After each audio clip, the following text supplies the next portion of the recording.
Ассаляму алейкум, хайрлах шамлар. Витаю, я принимаю эстафету от своей коллеги Катерины Вишневской, и в эфире телеканала АТР мы продолжаем информационный вечер. Следующие полчаса будем говорить с нашими гостями о самых актуальных новостях, которые появились в информационной повестке дня.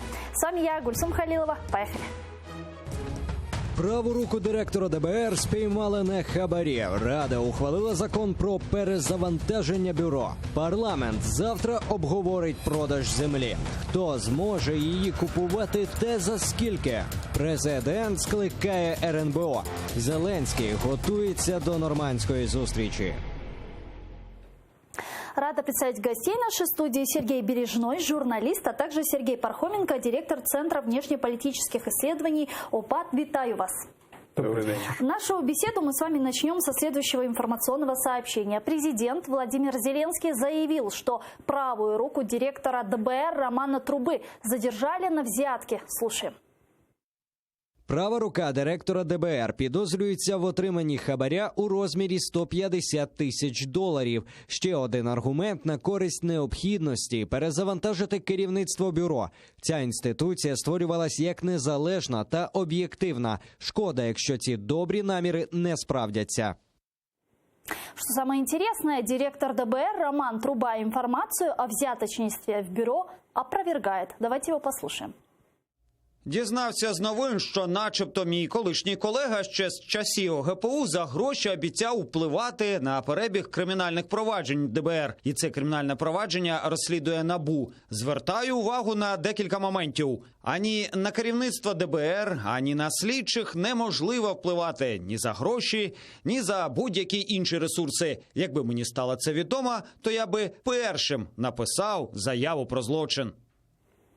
Ну что ж, как вам видится вот эта ситуация с коррупцией в команде Романа Трубы? Не просто в команде, а с коррупцией его правой руки. Согласно тем утечкам в прессу, которые уже были, речь идет не о действующем каком-то сотруднике ДБР, а о бывшем коллеге Трубы по работе в прокуратуре. То есть в заявлении президента была неточность. Эта неточность, видимо, и вызывает вот это вот бурление страстей, которое касается актуальной темы перезагрузки Государственного бюро расследований. И посмотрим, чем это, что это выльется. Пока никто не подвергает сомнению то, что следствие по этому расследованию этого дела идет, и что взяты на горячем какие-то люди. Сергей, посмотрим. А вы как считаете, вот если идет речь о коррупции правой руки Романа Трубы, разве левая рука не должна о ней знать?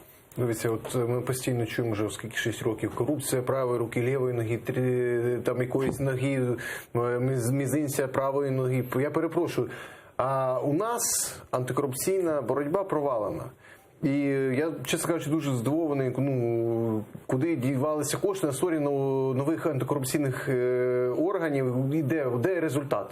Його, в принципі, його нема. Просто було створено багато органів, які мали б там контролювати, забезпечувати якийсь прозорий процес. Скільки у нас реально людей сіло за корупцію? Кого з топ-корупціонерів посадили? Це і теж обіцяли, це я кажу президент. Обіцяв, що будуть посадки, кого посадили? Гладковського взяли. Посадили Пашинського, так його не за корупцію, його взяли за перевищення норм самооборони, меж самооборони. Я перепрошую, це показуха, і ніякої боротьби з корупцією не буде, тому що почати треба було з реформи судів, з люстрації, судової системи. І коли зараз з нами керують портновські судді, які давали добро на арешт майданівців, на конфіскацію майна, зокрема автомобілів, учасників автомайдану того ж, які виносили вироки учасникам АТО. Я перепрошую, з цього треба було починати. Нас ніколи ніяка антикорупційна реформа не пройде, ніяк ДБР не запрацює. Мы об этом поговорим, и про перезагрузку ДБР в том числе. Я хочу подключить к нашему эфиру корреспондентку телеканала АТР Милену Амиди, которая работает в Верховной Раде Украины. Милена, ассаляму алейкум, рассказывай, какие у тебя последние новости. Алейкум салям, Гульсум. Отже, під час вечірнього засідання, здається, наші депутати трошки заплуталися між запропонованими законопроектами та альтернативними, але таки проголосували щодо приведення у відповідність деяких законів, що скасовують депутатську недоторканність. А до цього прийняли законопроект про деофшоризацію. Його президент Володимир Зеленський відзначив як невідкладний.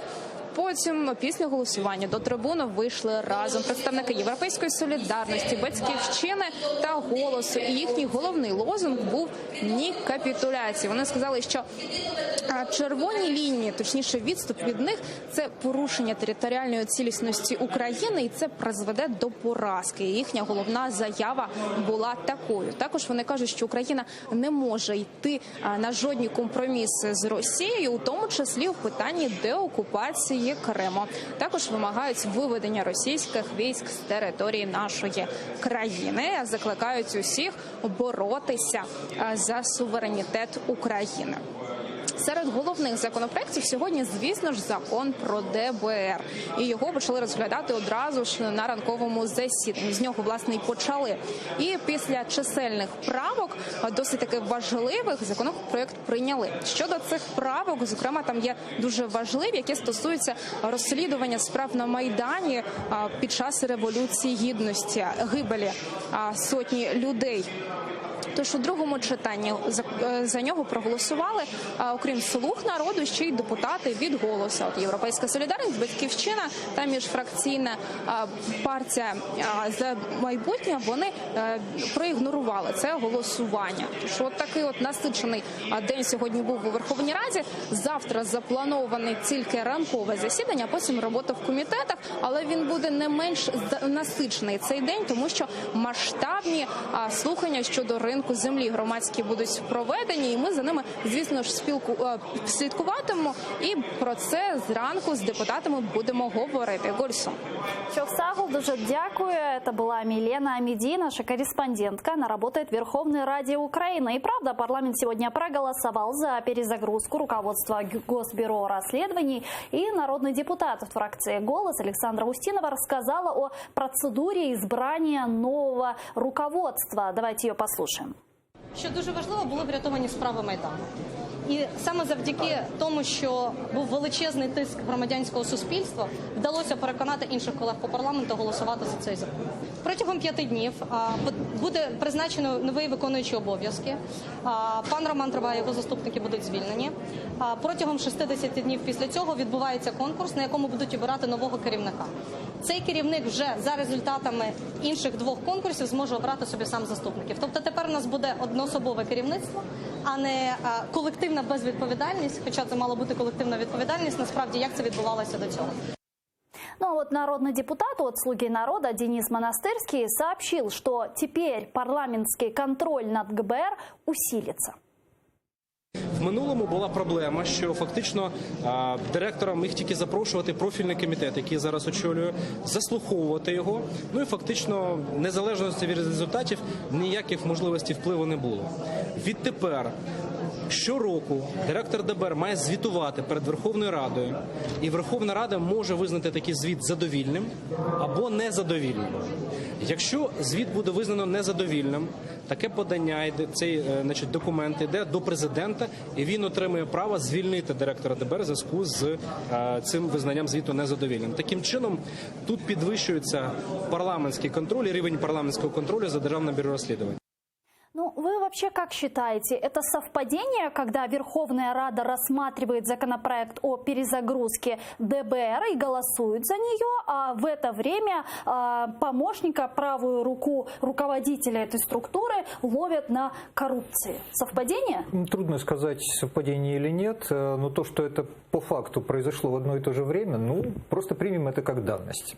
Но, опять же, это еще не точно какой-то высокопоставленный сотрудник именно Державного бюро расследований. Это бывший просто сотрудник, человек, который работал с Трубой в Генпрокуратуре. Ну, мы понимаем, что Роман Труба оставляет пост руководителя ДБР. Как вы считаете, есть ли в этом какой-то политический подтекст? Или политическое преследование? Помните, весна придет, будем сажать. Может ли быть это связано? Я б хотів би звернутися до всіх, особливо для журналістів. Ну, хто такий Труба? Багато йому честі, обговорюючи його на ефірах, робимо йому. Це такий собі просто виконавець. Його реальний патрон – це Андрій Портнов, а також, очевидно, голова адміністрації Зеленського пан Богдан. Тому давайте питання всі треба адресувати до тих реальних ляльководів, а Труба – це просто виконавець. Тому те, що робиться, очевидно, збивають протестний потенціал людей, які входять проти капітуляції. Зокрема, ми, як рух опір капітуляції, закликаємо всіх 8 грудня о 19 годині прийти на Банкову, щоб чітко вимагати не тільки там відставку, там того. Мы про капитуляцию, про нормандский формат обязательно поговорим. Вот возвращаясь к теме ДБР, хотелось бы вот все-таки остановиться на ней и поговорить о том, что Верховная Рада сегодня все же проголосовала за перезагрузку этой структуры. Что дальше? Вот как вы думаете, рассчитываете ли вы вообще на эффективность работы ДБР, учитывая, что очень важные поправки сегодня также были приняты? Нічого далі не буде, тому що це просто такий собі хайп-режим, тобто Верховна Рада, як то почала в кінці серпня працювати, випускаючи один за одним такі популістські рішення, та і зараз це просто була необхідна реакція для Зеленського щодо ДБР, тому що Зеленський прекрасно розуміє, що падіння рейтингу 20% це тільки за осінь, це не від квітня місяця, коли його обрали президента. Звичайно, він не хоче просто більшого зашквару. Він мав відреагувати, тому що, будемо відверті, щодо капітуляції буде видно вже 9 числа. Ну, може, нічого і не буде, насправді. А тут уже є конкретно, тут дуже серйозніший прокол. Тут уже всі кажуть, ви що, на Портнова працюєте, пане Зеленський? Чи там що, Коломойський з Портновим вже домовились? Труба просто, були зашквари, добре з цим Яременком були зашквари. Ну, там таке, особисто, чоловік проявив свою слабкість. Ну, тут, я перепрошую, державними злочинами пахне. Тому це був просто популістський хід, щоб перезавантажити. Нічого реально не може вирішувати ДБР, тому що, повторюю, є недореформовані, делюстровані суди, є взагалі, у нас така, на жаль, політична традиція впливати на рішення органів контролюючих, антикорупційних, правоохоронних, впливати в інтересах тих, хто керує державою. Тому я не вірю, що якщо інтереси правлячої еліти будуть розбігатися з реальним результатом розслідування, ці розслідування будуть доведені до логічного завершення. Сергей, сегодня действительно депутаты поддержали поправку, которая предусматривает создание управления в ДБР по расследованию дел Майдана. Как вы думаете, дела Майдана, они разблокированы? Ждать ли каких-то результатов? Вот вы рассчитываете на эффективность этого управления? Если сейчас то управление, которое возглавлял Горбатюк в полном составе, в большинстве, во всяком случае, перейдет в ДБР, люди, те же самые люди, которые вели там эти дела, они смогут продолжать. Иначе, если этого не произойдет, хотя это уже, насколько я понял, поправками предусмотрено, и эти поправки приняты, если бы этого не произошло, то только на ознакомление с этими делами потребовались бы многие месяцы новым сотрудникам. Поэтому вот этот переход, который сейчас вроде бы обеспечен законодательно, но пока еще не организационно. Это очень важный момент. И я очень надеюсь, что дела опять, не опять пойдут, а просто будут продолжено их расследование. И я согласен с Сергеем, то, что для того, чтобы эти дела были доведены до конца, нужна, безусловно, нужна очень решительная реформа именно судебной системы, которая до сих пор не проведена и даже, пожалуй, что не намечена. Вот продолжая тему решений Верховной Рады Украины, завтра состоятся парламентские слушания о продаже земли, и народный депутат от монобольшинства Александр Качура рассказал, какие инициативы предложит для рынка земли. Ну, давайте его послушаем. Тут буде дуже гаряче в залі парламентських слухань, але в будь-якому випадку повинні до чогось прийти, до консенсусу. Я також записався на виступ, і я буду наполягати на правках, щоб наша фракція прийняла. Перше, це скорочення в 4 рази розміру в одні руки, скільки можна передати. Це повна заборона продажу іноземцям, а також компаніям, які кінцевим бенефіціарним власникам є іноземці. Це друга моя позиція. Третє, із основного, що я б хотів би, це якщо, наприклад, підприємство переробляє, а не відправляє сировину на експорт, тобто воно має мати якісь податкові пільги. Батьківщина же настаивает на референдуме. Слушаем народного депутата Сергея Власенко. Ми просто хочемо нагадати шановному пану президенту його обіцянки неодноразові про те, що він не буде приймати жодного важливого для держави рішення без консультацій з людьми. Я хочу близько до тексту процитувати програму кандидата в президенти Зеленського, що перший закон, який я внесу, це буде закон про народовладдя, а відтак я буду радити з людьми по ключових питаннях діяльності життя держави. Тому ми будемо вимагати від президента, ми, як частина цих парламентських слухань, будемо вимагати запропонувати на цих парламентських слуханнях провести референдум щодо необхідності відкриття ринку землі в нинішніх умовах до тих пір, поки не створено умови для малого і середнього фермерства і допоки у нас іде, пробачте, в країні війна. Действительно, завтра будут парламентские слушания с фермерами, аграриями. Как вы считаете, не поздно ли? Ну, поздно, потому что 20 лет этому мораторию. И, в общем-то, поздно было уже 20 лет назад. Смешно. Это не смешно совершенно, потому что мы потеряли, вот посчитайте, 40 миллионов населения, 20 лет. Множим одно на другое. И сколько миллиардов человека лет мы потеряли в сельском хозяйстве. Это очень страшные на самом деле цифры. Мы остановили развитие, по крайней мере, очень сильно затормозили развитие сельского хозяйства в стране на четверть века почти.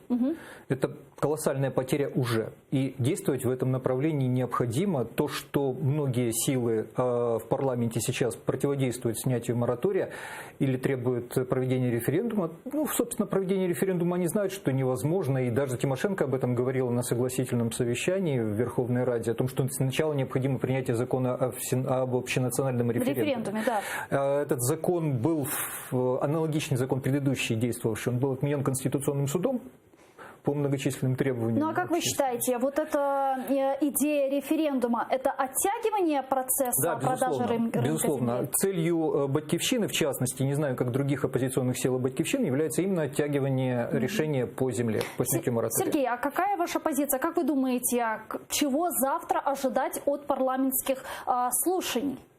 Насколько существенно будуть внесені якісь зміни в закон на проект? Дуже дивно, що вони вирішили це питання підняти зараз. Можна було б просто технологічно відтягнути його, ну, якщо не на кінець року, можна навіть було відтягнути, в принципі, і на січень, можна було б і наступний пленарний тиждень. Ну, зараз суспільство достатньо різко реагує на будь-які дії влади. По землі немає консенсусу, більшість проти введення ринку. Правильно це чи ні, це інше питання. З іншого боку, ринок має бути, але обмеження на продаж, наприклад, юридичним особам, про кількості гектарів в одні руки має бути. Якщо не буде цих обмежень, нас просто скуплять разом з землею. Ну, хай не всіх, але достатньо значну частину території. Потім земля буде ще, як і газ, наприклад, це інструмент політичної маніпуляції третіх країн.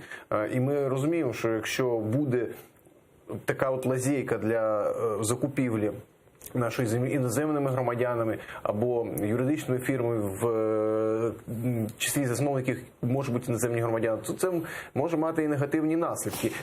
Але я не здивуюся, що просто провалять голосування, і президент скаже, ну, бачите, суспільство не захотіло, і ми не проголосували. То може бути такий гібридний хід. Действительно, завтра состоятся парламентские слушания о продаже земли в Верховной Раде Украины. Телеканал АТР, конечно же, будет транслировать это слушание. Все-таки ожидаем, что будет ярко и интересно, поэтому смотрите и оставайтесь с нами. А вот переходя к следующей теме, хотелось бы отметить, что у президента разработали план возвращения украинцев из-за границы. Как именно, рассказал президент Владимир Зеленский. Давайте его послушаем. Ми запускаємо нову державну програму «Повертайся і залишайся». Перший етап – доступні кредити для власної справи. Для тих, хто хоче або розпочати, або розширити власний бізнес. Як це буде працювати? Сума кредиту – 1,5 мільйона гривень. На 5 років. Ставки наступні. 5% для діючого або нового бізнесу, який створить мінімум 2 робочих місця.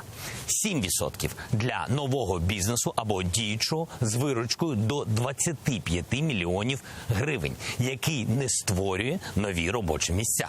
Але якщо ви наймаєте нового працівника, за кожного ставка буде знижуватись на 0,5%. І 9% для тих, хто вже працює, має виручку від 25 до 50 мільйонів і хоче розширити власну справу. С нами сейчас на прямой связи радник президента Украины Олег Устенко. Алло, здравствуйте, слышите ли вы нас? Да, здравствуйте. Да, объясните, пожалуйста, популярно для украинцев заявление президента Украины Владимира Зеленского с экономической точки зрения же, конечно, как украинцам воспринимать эту информацию и как ею дальше пользоваться? Ну, с моей точки зрения, это абсолютно позитивная информация. Она укладывается в логику того, что президент пытается, несмотря на то, что экономика вроде не его зона ответственности, но он пытается помочь украинцам в развитии их бизнеса. Вы видите, что все это упаковано в большую программу. И не уезжайте из Украины, первое. И второе, возвращайтесь в Украину, те, которые уехали, потому что у нас есть здесь возможности. Впервые за просто новейшую экономическую историю реально появляется возможность стимулирования развития, я хотел бы сказать, сектора малого и среднего бизнеса, но в основном это, конечно, относится к малому бизнесу. Вводится система льготного кредитования малого бизнеса. Я понимаю, что там были разные споры по поводу того, как это назвать, но вот я слышал, когда президент говорил «бизнес на пятерочку» и все такое, но вот мы услышали то, что услышали сегодня в его ролике. Речь идет о том, что ты хочешь, если открыть малое предприятие в Украине, то, скорее всего, будешь задыхаться от невозможности взять для себя кредитный ресурс, а собственных денег и не особенно-то и есть они. И если ты не можешь взять кредитный ресурс и не можешь взять собственные деньги, то как же ты можешь реализовать свою идею? И вот здесь как раз предлагается, что через коммерческие банки, сначала, я понимаю, через государственные, будет введена эта система активнейшего кредитования сектора малого бизнеса для тех, кто начинает свой бизнес с нуля. В основном это относится для тех, кто начинает бизнес с нуля, где ты сможешь взять кредит под 5%. В сравнении сейчас, если ты хочешь взять кредитный ресурс под бизнес, во-первых, его крайне тяжело взять, но даже если ты можешь взять, должен быть готов платить от 20% по гривне. А в данном случае президент говорит о 5% кредитах для малого бизнеса, который открывается. Вот почему и возникала эта идея бизнеса на пятерочку. Спасибо большое. Олег Устенко, радник президента Украины, был с нами на прямой связи по телефону. Ну, вы бы взяли такой кредит? Ну, я не очень понял. Это кредит только для тех, кто возвращается в Украину? Да. Я не экономист, но у меня сразу же возникает вопрос, может быть, именно потому, что я не экономист. А почему создаются неравные условия для экономических игроков? Почему местный предприниматель, который открывает свой бизнес, берет под 20, а тот, который приезжает, возвращается в страну, он берет под совершенно льготный процент, с моей точки зрения, нереалистичный, если вспомнить ставку нынешнего рефинансирования. Она в 3 раза выше, как минимум. Стимулирование экономики должно идти, в общем, в целом, а не по какому-то конкретному сектору бизнеса. Тем более, если человек живет за рубежом, у него там есть кредитная история, и он может взять кредит там под вполне вменяемые проценты в валюте и привезти его сюда. Может быть, это как раз попытка сравнять условия. Но, опять же, это попытка сравнять условия для какой-то части новых бизнесменов, которые приобретают таким образом преимущество перед другими. И еще один важный момент. При по-прежнему нереформированной судебной системе защитить свои права здесь такой бизнесмен по-прежнему не может в полной мере. И я уж не говорю о том, что вот это вот неравноправие, льготность для определенной категории бизнесменов, она создает огромные коррупционные риски, потому что для тех людей, которые будут принимать решения о выделении таких кредитов. Сергей, вы также видите такие риски? Очень коротко і переходимо к темі капітуляції. Мені важко щось дати тут, тому що абсолютно однаково мислив. Єдине, що скажу, що всі ці дії нашої влади, тобто відміна мораторію, відміна недоторканності депутатської, повернення полонених, намагання зробити доступні кредити. Це дуже круто звучить і це класні ідеї. Але знаєте одну приказку. Благими намірами вимощена дорога в пекло. Я радив би президенту про це подумати і не можна і сказати, що не можна робити в такому турборежимі, хайп-темпі, не підготувавши для цього ніякого ґрунту. Тому що просто фундамента нема і все це рухне. Разом засипле ще. Давайте тогда перейдем к не менее важным новостям новостям и темам во фракции «Европейская солидарность» и «Голос», а также в «Батьківщине» выступили с трибуны парламента с общим заявлением. Давайте их послушаем. Щодо недопущення порушення національних інтересів України, усвідомлюючи ризики для безпеки і національних інтересів України, реалізації європейського і євроатлантичного вибору українського народу, які виходять з триваючої агресії Російської Федерації, заявляємо про необхідність дотримання під час переговорів у нормандському форматі принципових позицій, червоних ліній, порушення яких завдасть непоправної шкоди Україні. Отже, жодних компромісів щодо унітарної держави і ніякої федералізації. Жодних компромісів щодо європейського та євроатлантичного курсу. Жодних політичних дій, зокрема виборів, на тимчасово окупованих територіях Донбасу до виконання умов безпеки і деокупації, зокрема виведення російських військ, роззброєння незаконно озброєних формувань, встановлення контролю над державним кордоном. Жодних компромісів щодо деокупації та повернення Криму в Україну. Жодного припинення міжнародних судових процесів проти Росії. Політичні сили вимагають забезпечення принципу «спершу безпека», включаючи всеохоплююче припинення вогню, виведення російських військ і зброї з території України, повернення контролю України над українсько-російським кордоном. Ну а в СНБО перед заседанием обсудили возможные сценарии реинтеграции оккупированного Донбасса и дали сообщение пресс-службы СНБО. Давайте послушаем. Рада національної безпеки і оборони України має напрацювати максимально широкий комплекс заходів щодо забезпечення національних інтересів держави в умовах високого рівня нестабільності і зовнішніх загроз. На цьому наголосив секретар Ради національної безпеки і оборони України Олексій Данілов під час координаційної наради в рамках підготовки до засідання РНБО України. 9 декабря должна состояться встреча 4 лидеров в нормандском формате. Каковы ваши ожидания? Чего вы ждете? Встреча закончится провалом, который стратегически выгоден Украине. Почему так пессимистично? Потому что Россия не пойдет на те уступки, которые хотели бы мы от нее ожидать, и это совершенно понятно. И если строить реалистическую стратегию на переговоры в нормандском формате, это стратегия на то, чтобы убедить наших европейских партнеров, что Россия не договороспособна, что она не идет ни на какие уступки, в отличие от Украины, которая вот по списку она предприняла такие-то действия, начиная с принятия формулы Штайнмайера, разведения и так далее и тому подобное.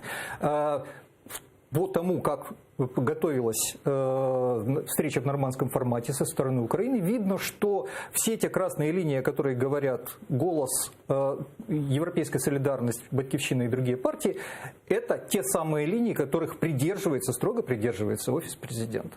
И я не ожидаю, что там будут какие-то значительные отступления от принципов, которые сам же Зеленский много раз провозглашал. Сергей, а чего ожидаете вы? Считаете ли ви, що встреча буде провальною? Я, по-перше, хочу привітати суспільну заяву, тому що ми, рух опору капітуляції, вчора звернулися до керівників фракцій, і я один з тих, хто писав цю заяву, і я дуже радий, що практично ті самі тези, які ми хотіли почути, сьогодні були озвучені представниками політичних партій, фракції 3 партій у Верховній Раді. І я б дійсно хотів би, щоб цей саміт нічим не закінчився, тому що, будемо відвертими, Путін може підкласти якусь таку дрібну міну, яка дуже сильно вибухне потім і буде, власне, буде наша держава нести серйозні втрати внаслідок цього. Це може бути, наприклад, газ, це може бути розмін, наприклад, політичних рішень по Донбасу на наш курс в НАТО і ЄС, це може бути питання Криму. І ми це чітко прописували, як рух опору ми так само наполягаємо. Ніяких особливих статусів в форматі автономії, ніяких виборів до виведення військ, ніяких поступок по Криму, ніяких домовленостей по газу під час цього саміту, тому що для газу є Газпром, є Нафтогаз, прямий переговорник, і вперед працюйте. Ніяких речей, інакше ми отримуємо Харківські угоди 2, і Харківські угоди 2 – це ми втрачаємо ще частину території. Ми бачили, як втратили Крим. Це ми не маємо цього допустити. Якщо Зеленський піде на капітуляцію, буде Майдан. І 8-9 грудня ми будемо чекати на Банковій його повернення. Вот, кстати, про Крым свои ожидания высказала депутат от фракции «Слуга народа» Ирина Верещук. Давайте ее послушаем и продолжим. Ви бачите, були дві діаметральні позиції. Президент Зеленський говорив, що може почати говорити про створення платформи, бо її ще не було створено по Криму. А ми почули заяву Пєскова, який виключив таке на саміті 9 грудня. Побачимо, як будуть поводити себе лідери. Действительно, если тему Крыма поднимут, Путин просто встанет и уйдет? Да, скорее всего, так и будет. Или отмолчится. Потому что для него это не вопрос, и он не будет ее поддерживать, эту тему. А как быть? Как да, вы безусловно, считаете? я считаю, что надо поднимать эту тему, Да. именно потому, что будет такая реакция, и мы сможем использовать это для демонстрации того, что Россия по-прежнему недоговороспособна, у нее есть вот такой блок, дальше которого она не пойдет. Именно поэтому эту тему надо поднимать. А вы думаете, Германия и Франция также будут заинтересованы в поднятии этой темы? Это сложный вопрос, потому что Германия и Франция ведут политику не то чтобы не нашим и вашим, а скорее и нашим и вашим. Они пытаются найти компромиссный вариант, который будет выглядеть как продвижение переговоров, потому что переговоры не движутся уже очень долго, но в то же время устроит и Россию, и Украину. Я полагаю, что для нас лучше, если они такого компромисса не обнаружат. Действительно, мы видим, что Российская Федерация наотрез отказывается обсуждать где-либо тему оккупированного Крыма, но как тогда быть? Если говорить о каком-то новом формате с привлечением России, она ведь тоже откажется. Как тогда быть? Как обсуждать тему Крыма? Тут справа в тому, що який би не був би формат, Росія є державою-агресором. Да. Це кордонні партнери, це посередники в переговорах. І вони повинні допомагати Україні вирішити ситуацію. видите, вони мають не переслідувати свої. А якщо, перепрошую, якщо Росія говорить під час контактів з ФРН, Францією одне, Україна вимагає інше. Тобто, Захід повинен діяти не в цьому плані в ролі саме посередника, а не в ролі зацікавленої сторони. Але ми бачимо, що в чому дійсно є мінус нормандського формату, що зацікавленою стороною є Німеччина, тому що енергетично залежна від Росії, на неї можна тиснути. При цьому Меркель ще більш-менш тримається, на відміну від Макрона, який в плані енергетики, можливо, менше трошки залежний від Росії, але Путін його переламав. І чому я дуже боюсь цієї зустрічі Зеленського в нормандському форматі, тет-а-тет, там навіть 5 хвилин, 3 хвилини, за хвилину Путін його знищить, просто на нуль помножить. Морально, завдяки досвіду, завдяки своїм прийомам кегебійським. Макрон, який казав, що Путін – це агресор, він не може на мене тиснути, він переламав Макрона, перепрошую, а Макрон – це все-таки один з таких ідеологічно близьких людей для Зеленського. Це дороговказ, певний орієнтир для Зеленського. От він цей орієнтир, Путін, переламав. Успішно зараз Франція починає перетворитись посередника в переговорах до прихованого сателіта Росії. Тобто Україна залишається, Німеччина так більш-менш об'єктивна, а Росія і Франція вже такий собі союз в рамки Нормандії. І тому нормандський формат, звичайно, неефективний. Мають бути ті переговорники, ті посередники, які будуть керуватися не інтересами власними, тобто там Північний потік-2, а інтересами глобальної безпеки. А є такі? Звичайно, наприклад, США? Британія, США. Але давайте будемо відверті. Росія не йде на компроміси. З ким би ми не говорили за одним столом, буде там США, ЄС, ФРН, там, я не знаю, Британія. Росія не йде. Путін готовий померти від зашморгу, від санкційного, але він не здасться. Тому просто якийсь час нам треба почекати, але не знімати санкції. Особливо поки Крим і Донбас не будуть звільнені і над ними не замайорить жовто-синій прапор. Спасибо большое. Сергей Пархоменко, директор Центра внешнеполитических исследований АПАТ, а также Сергей Бережной, журналист, были гостями нашей студии. Благодарю, дуже дякую. А я вынуждена, к сожалению, завершать этот блог. Буквально через несколько минут эфир телеканала АТР продолжает новости. Подписывайтесь на наш YouTube-канал. Там мы выкладываем самые интересные фрагменты из наших эфиров. Көрішкенше arkadaşlar.